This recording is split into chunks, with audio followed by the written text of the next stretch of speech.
Those are called the cardboard testimonies. A few years ago, I got to participate in one of those, and this was my testimony. That was then, and this is now. So today, HL asked me it seems like a year ago, asked me to share my story. He said he was going to do a series of addiction. And so I've had a year to worry about this and to think, what am I going to say or what am I not going to say? What's appropriate? How do I keep it G-rated?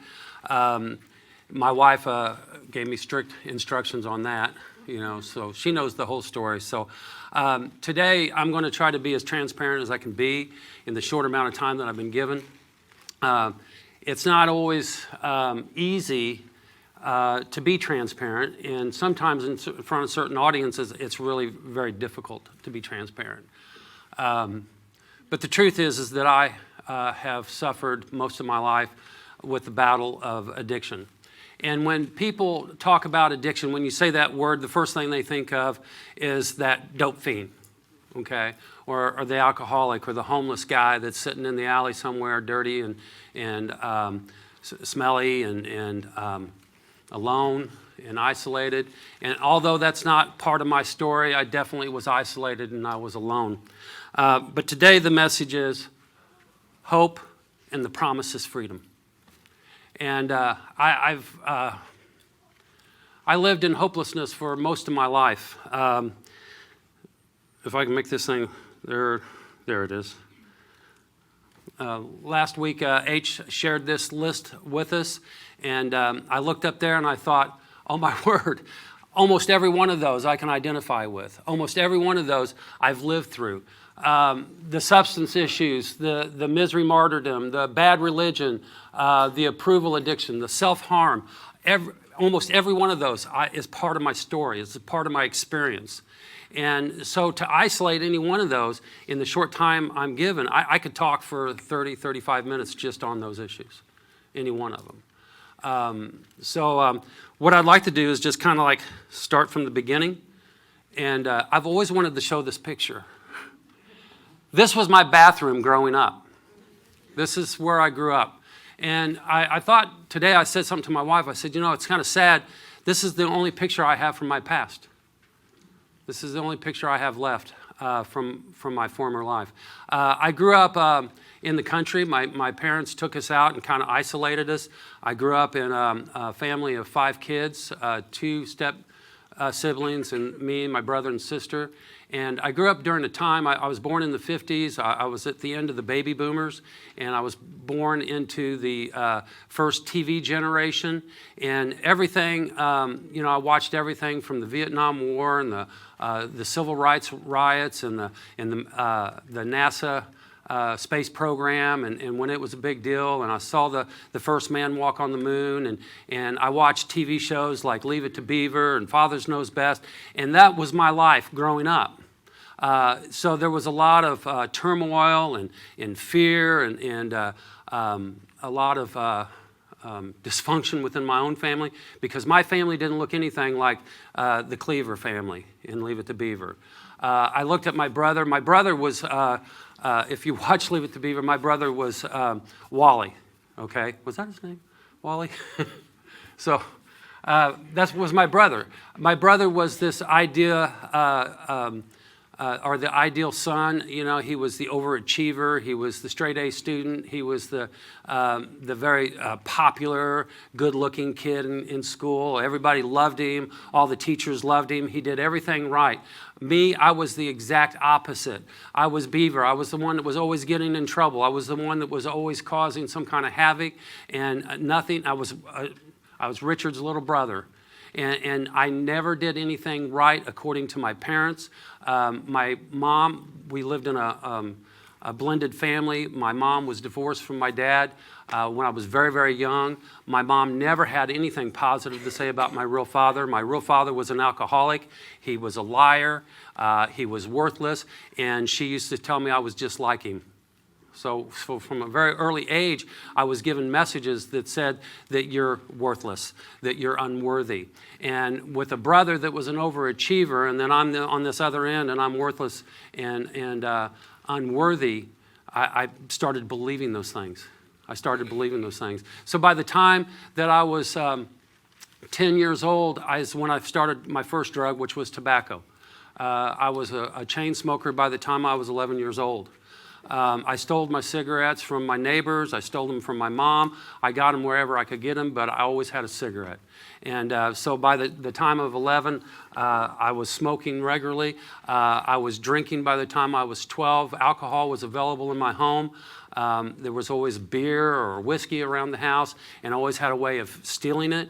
I wasn't always drunk or always high, but always had a little bit of a buzz. I could get it. My parents, they drank a lot when they had people over to play cards. They drank, and we got to mix their drinks. So when you mix the drinks, you get a lot of an opportunity to taste the drinks. And so always had just a little bit of a glow going. So by the time I was 15 years old, I was ripe for the picking. Like I said, I grew up during that TV generation, the 60s, the riots, the civil rights riots, the Vietnam War. I was pretty certain that I was probably going to go to the Vietnam War because during that period of time, 68, 69, there wasn't an end in sight. And so I was pretty assured that that's where I was going. And I knew a lot of kids, older kids that went off to war, didn't come back. A lot of people that were... Well, a lot of kids my age were afraid of that reality. So by the time I was 15, I was ready. And I was ready for something different. I was empty. We did go to church occasionally, and I knew what the church story was, but I didn't have any kind of knowledge or relationship with Christ.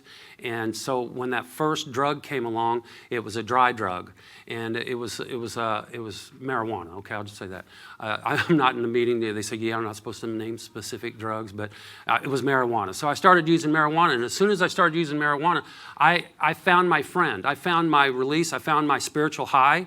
And I found that void, filled that void.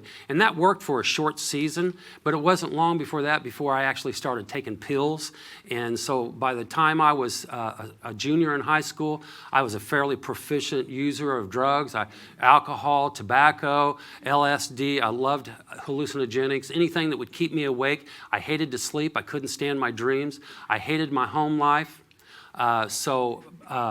Hallucinogenics took me into that fantasy world that I usually lived in, because living out in the country, I had a lot of opportunity to escape into the woods and be away from my family. As you can see in that picture, there was a lot of woods behind us. There was actually over 500 acres of woods back behind that outhouse. And again, that was my bathroom. We lived in a house that didn't have a bathroom. We had no running water until I was in the 7th grade.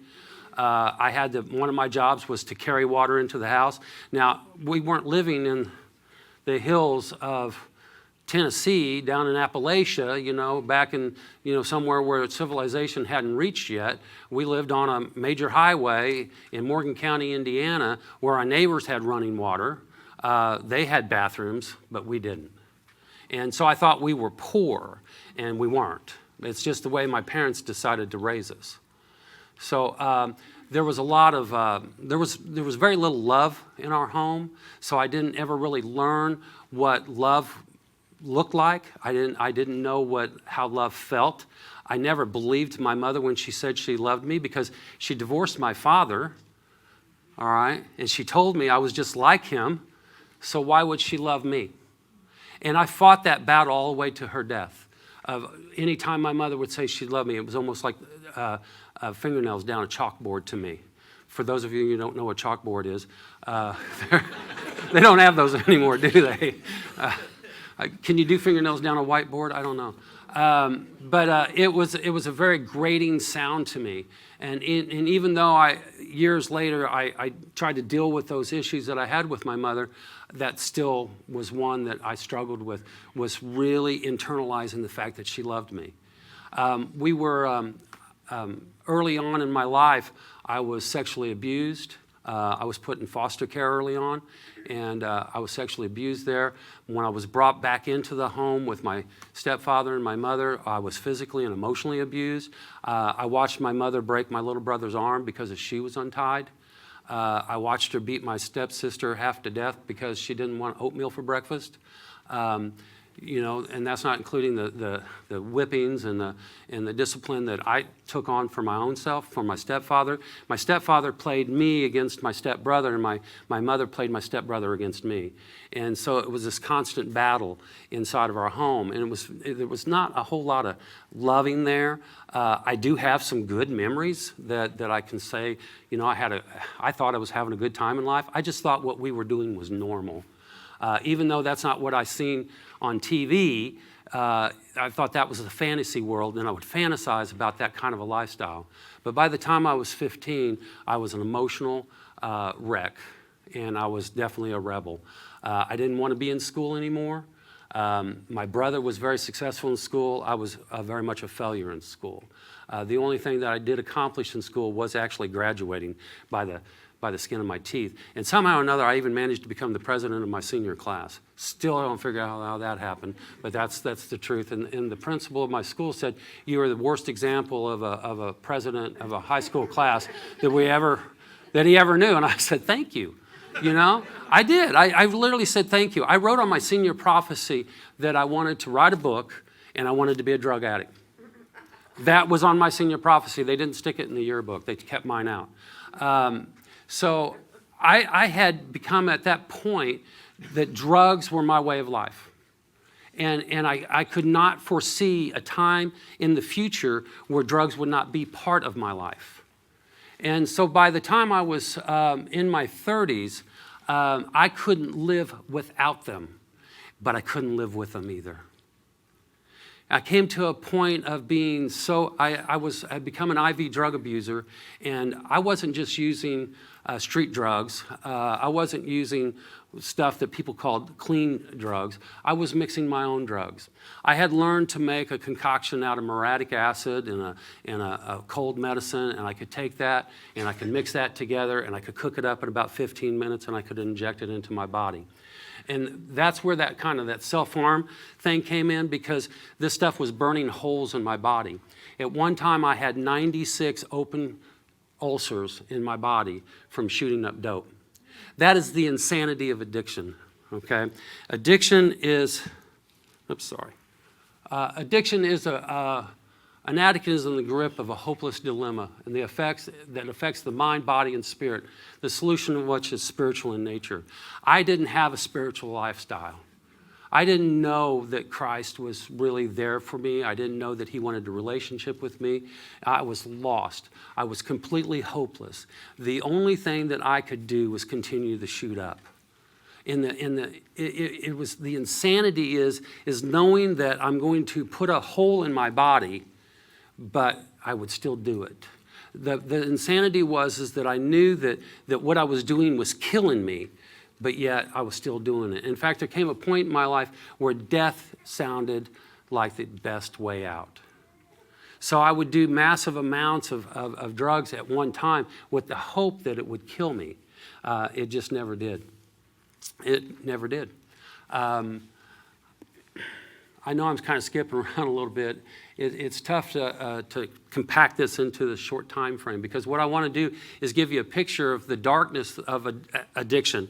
That it's more than just using drugs. The addict suffers again from a mind, body, and spirit dilemma. Okay? It's not about the drugs. The drugs were a symptom of what I was suffering from. I had no self-worth. I didn't understand what love was. I didn't understand what caring for myself was. I didn't understand how to care for others. I was completely and utterly self-absorbed and self-centered. Everything was about me. Everything was about how I was a victim growing up. I was legitimately victimized when I was younger, but I escaped that system when I was 17. What I did past that age of 17 was I continued to perpetrate upon myself. So everything past that point of when I escaped that system that I grew up in, I did to me. See, I can't blame it on my bosses. I want to. I did many times. I can't blame it on those bad relationships that I was in. I want to, but I can't, because those bad relationships and those bad jobs I had were actually a result of my own behavior. All right. I have had great opportunities in my life. I've had moments of success, but I always had to go back to sabotaging my own life. There's one of those captions up there was misery martyr. One of the things I learned about myself was that I'm a misery martyr. A misery martyr is someone who says that life's going too well. Life's going too well. So I have to yank the rug out from underneath it. So what I would do is I would self-sabotage. I pretty much went to a party. I tell people I went to a party when I was 15. I didn't leave until I was 35. I was the last one there. No one else was there. I was still the only guy, still shooting up, still partying, still dropping pills and taking acid and not wanting to sleep and just let's go, let's go, let's go. I wound up in a hospital in 1986. I was in a coma for 2 weeks. My body was ravished with ulcers, with cellulitis. Cellulitis is a condition where your infection of the under the skin, and my arms were swollen up. They looked like lumps of wood. My hands were so swollen I couldn't move. My legs were so swollen I couldn't stand up. And I wound up in a VA hospital in Indianapolis for the first time. And it was my first of 32 trips to the hospital. I spent multiple trips in the hospital being pumped full of antibiotics, being rehydrated, because what I was doing was dehydrating myself. Cold medicine has a drug in it that dehydrates you. So I was literally the first time I went in the hospital, I was like 119 pounds. So I was a rail. And I thought I looked good, I'm like, look at me, man. I'm wearing skinny jeans and of course they were falling off of me. So I was near death and didn't even realize it. I was already spiritually dead. So I was like a walking zombie. So I go to the hospital and they put me into treatment. And when I went into treatment, it was the first time that I got exposed to the 12 steps of Alcoholics Anonymous. And it was getting exposed to those, and I went to a Narcotics Anonymous meeting, and I kind of found my identity there, and it was the beginning of where I've landed today. So in 1986, I walked into my first NA meeting, and there was a guy there that welcomed me and told me he had 2 years clean, and I thought to myself, he's a liar. He's a liar. There's no way that anybody can stay clean for 2 years. I couldn't even imagine that. I couldn't even fathom the concept of not using a drug of any type for a 2-year period of time. All right? I couldn't even envision a lifestyle that was clean. When I would see people, I was a very envious person. I would see people that were clean and that lived a successful lifestyle. I didn't get it. See, I thought that I was a victim, and I thought God had placed me into this life to punish me and to destroy me and to watch me crash and burn. And so for someone to tell me they had 2 years clean, I thought he was a liar. I went in and out for a long time. I want to back up a little bit for a minute. When I left high school and I left home, one of the things I first got to do was I got into not a school bus, but a van, and I went to California. And I got to live out there for a while and hang out with some pretty crazy, unsavory characters. I was hanging out with some people from a commune that had been part of the Manson crowd. And I was meeting all kinds of really cool people, I thought, at the time. But it was there that I first came to the knowledge of who Jesus Christ was. It was in California on Easter Sunday of 1974 that I found out that Jesus was who Jesus said he was. Jesus is God. Jesus came to save me. Jesus came to give me a new life. That was the day that I found that out. But I didn't know what to do with that information. I didn't get discipled. I didn't know how to grow in that area. So I spent the next 13 years running and kind of forgot about who God was. In 1986, when I first went to my first treatment center, God reintroduced himself to me. And it was there that God said, and I love the song that was sung this morning, Abba, I belong to you. That's where God told me for the first time, I heard his voice say to me, you belong to me. You belong to me. And I remember God taking me and pushing me to the floor of my room in the treatment center that I was at. And I broke down crying and snotting and praying to God and asking for his forgiveness. And that was the first time that I remembered that 13 years ago that he had said that he was here for me, that he died for me, that he went onto that cross and he went into that tomb and he walked out of that tomb for me. And that was the first time it became personal. Unfortunately, I can't stand here and tell you that that was the day that I got clean and stayed clean and it didn't struggle anymore. My struggle continued, and it was because there was a lot for me to yet learn, not only about who I was, but what addiction is, and about who God was. See, the way I understood God then and the way that I understand God now are completely two different things. All right? It had to evolve. It had to grow. See, addiction is a compulsive act of a mental obsession brought on by a total spiritual self-centeredness. And remember, I said I was totally self-centered. Life was all about me. It was about my victim status. It was about how I had been hurt and damaged. I mean, I could justify, I sit with a counselor for many, many, many weeks and was in, I've been through many counseling sessions, by the way, and psychiatrists and psychological tests and everything that you can think of, trying to figure out what was wrong with me. But I had one counselor who looked at me and he says, you have justified it to me. He says, you have completely rationalized and justified why you continue to destroy yourself. And that was kind of a shocker for me, because what he told me was there isn't anything he could do for me.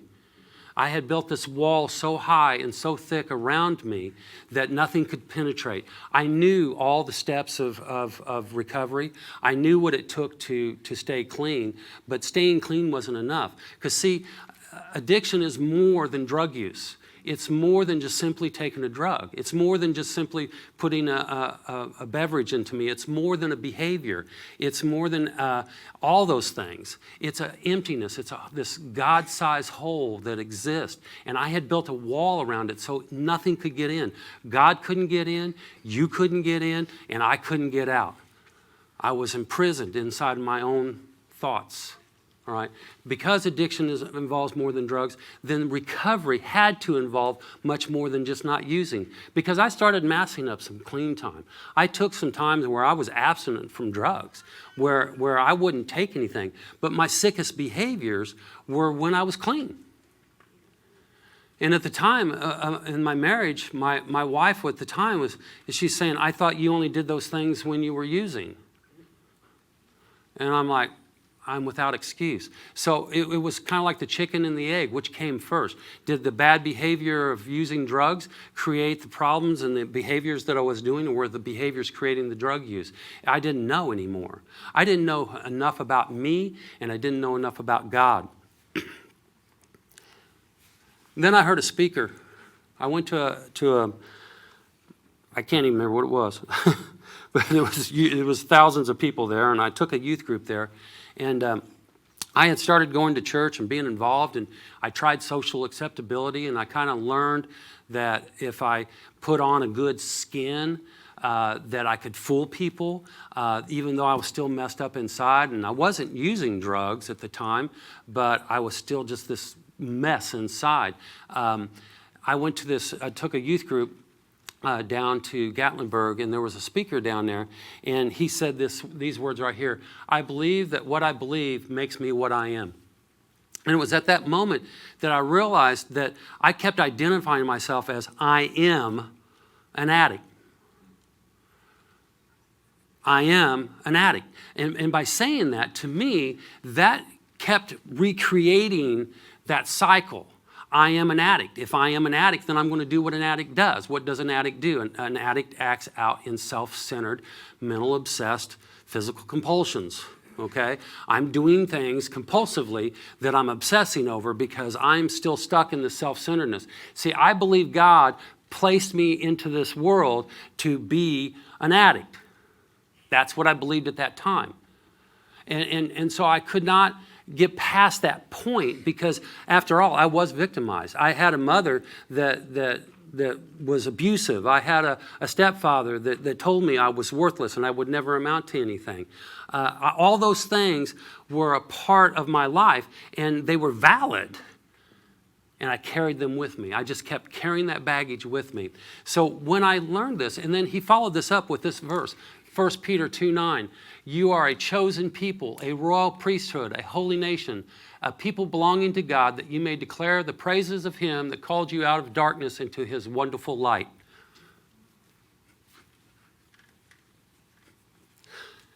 It doesn't say anything about being an addict. See, God told me that I belonged to him. And it took me years to get to this point. Because, see, what I didn't do is I didn't pick this thing up right here. For those of you who aren't familiar with it, this is called the Bible, okay? And in it is God's Word. And in it, it has all kinds of these verses that talk about who God says we are. And nowhere in here did it ever say to me that I was an addict. Nowhere in there did it ever say that I could not find restoration. Nowhere in there did it say that I was worthless. Okay? God gives me value. God gives me hope. God brings me reconciliation and restoration. God brings me recovery. All right? And so that's when I started doing this. I went on to a campaign of where I started writing out 3x5 cards, and I would write things on there, Bible verses that were meaningful to me, and I would personalize them. And there's my 3x5 cards. And I would take these out on a daily basis, and I would read them, and I would write things down like, I belong to you, you know. I would write down verses that were meaningful to me, in particular the one about 2 Peter, but also a verse that became my life's prayer. This is my life's verse. Create in me a clean heart, O God, and renew a steadfast spirit within me. Do not cast me from your presence, nor take your Holy Spirit from me. Restore to me the joy of your salvation, and grant me a willing spirit to sustain me. This is David's prayer to God. See, when I started actually looking into the stories of the Bible, I started finding out that some of these guys in the Old Testament, they were worse than I was. All right? I mean, they may not have been IV drug abusers, but I think they might have been had it been available to them. I mean, some of these guys were pretty messed up. You know, Jacob was a liar. David was a murderer and an adulterer. All right? Abraham was a liar. Rahab was a prostitute. The lineage of Christ comes through Rahab. You know, I started learning. I became a student not only of recovery, but I started becoming a student of God's Word and started looking into what God said about who I am. And see, I've learned that if you're going to make up something, if you're going to make up a story, you're not going to include people in that story like Samson. You're not going to include people in that story like David. You're not going to put Abraham into that story. All right, because these people were messed up people. They were some bad dudes, okay? And you wouldn't do some of the things that you did. Jesus had a meeting with a woman at the well that had bad relationships.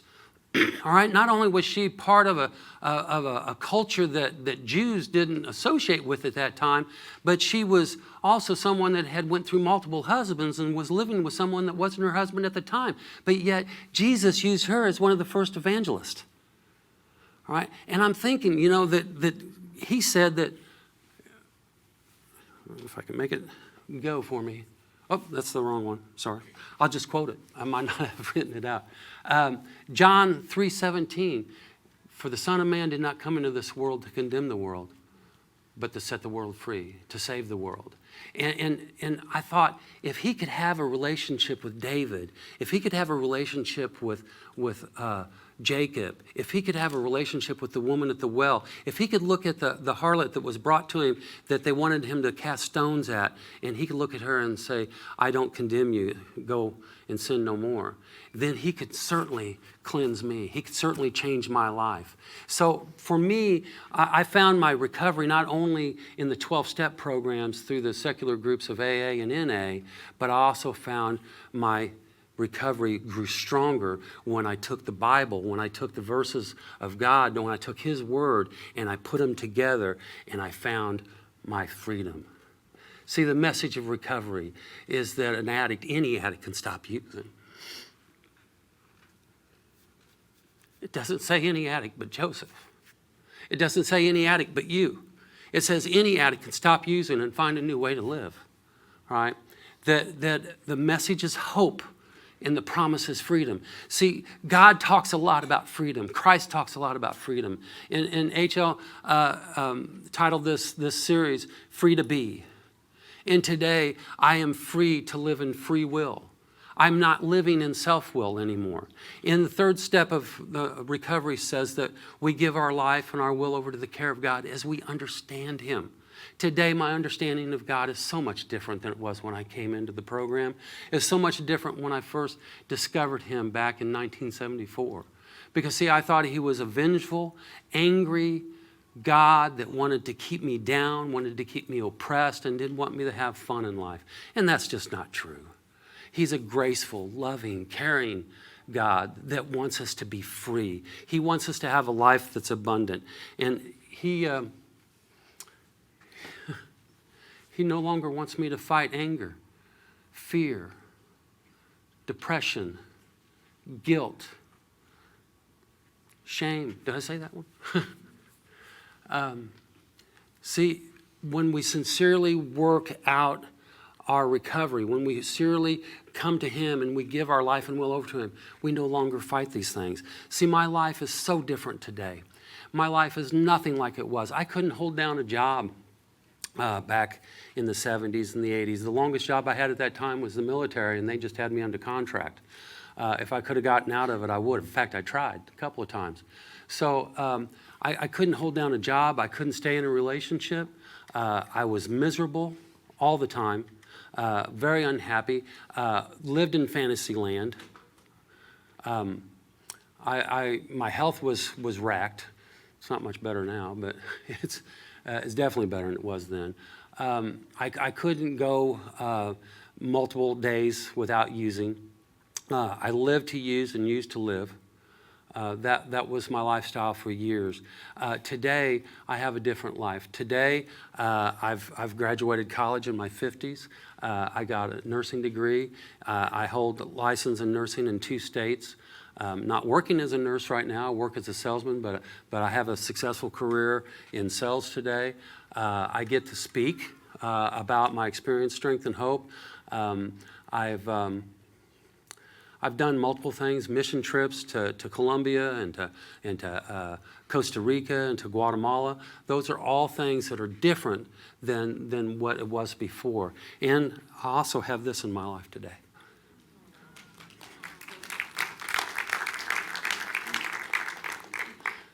Today, I've truly have learned what it means to be joyous, that I don't have to be happy to be filled with joy, that I can be filled with joy even in the times of sorrow. I've lost my parents. All my parents are gone now. I reconciled with all of them before they passed, but I didn't handle them very well sometimes.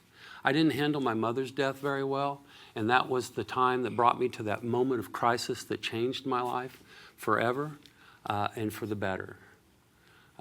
It led me to daylight. It led me to get to know people like HL and some of the friends that we have here today. And today I live a lifestyle that's clean, but I don't live a lifestyle that's perfect. I wish I could say that I never battle with obsessive thoughts anymore, but I do. And what I've learned is that's not unique to someone that is called an addict. That is our human condition. It's who we are as people. We live in a fallen world. Nothing is perfect in this world. I ran over.